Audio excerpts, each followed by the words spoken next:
the role of the service designer is in some ways to help relax the organization and to bring it back to a human level where I don't have to fear saying something. So psychological safety is this idea that you are allowed to say something which might be stupid, which you're unsure of, which might be critical, and you know that you won't lose your job.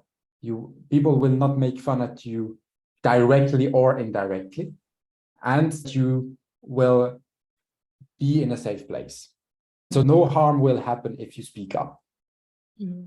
The best ways I find to create that is being the example, have a few ground rules to play, and also mechanisms to speak up. So showing that I can disagree in a very positive way and say, oh, that's an opinion. I personally have this opinion.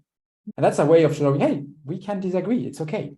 Or saying stuff like, excuse me, I didn't understand that term. Can you explain it? KPI. That's key performance indicator. Okay, that's still a bit fuzzy for me. Could you give me an example?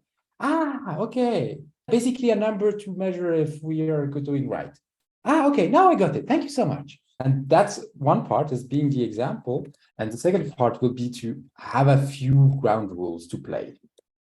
You know, like kids do this thing that works really well. Whenever they meet, they do stuff like, okay, you play bad cop, you play good cop, and I'm the prisoner. And if I'm on the stone, you can't catch me. And then they play for hours. And sometimes these ground rules kind of help. And also mechanisms to speak up, have a way to say things in a maybe more indirect way, instead of saying, shut up, this is not a topic for now. Being able to say, I wonder if this will be a topic that we could put in the parking, which means basically the same thing, but which is a much more polite way to do it once you have set up that there is a parking somewhere in a meeting room where you can put sticky notes about stuff that are not relevant for now, but relevant for later. I created a set of cards to help do that in workshops. These psychological safety cards are a mix of these rules to play and these mechanisms that help to say difficult things in a more gentle way. Are you using them for your work as well? Like, did you create them for the community, or are you using them?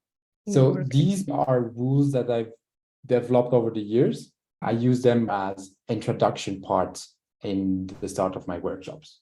Okay. Depending on the meeting and the types of people, I don't use them all. I might use other elements, but some of the elements come always back. For example, one of the elements that comes always is at the start of workshops with people that I don't know, I say, this is a workshop that I do with specific methods. Some parts might be new to you, and therefore it's normal if it tickles you sometimes. As long as it tickles, it's okay. That means that you're a bit uncomfortable because it's new. But whenever it hurts, please tell me and we'll find ways to make you more comfortable.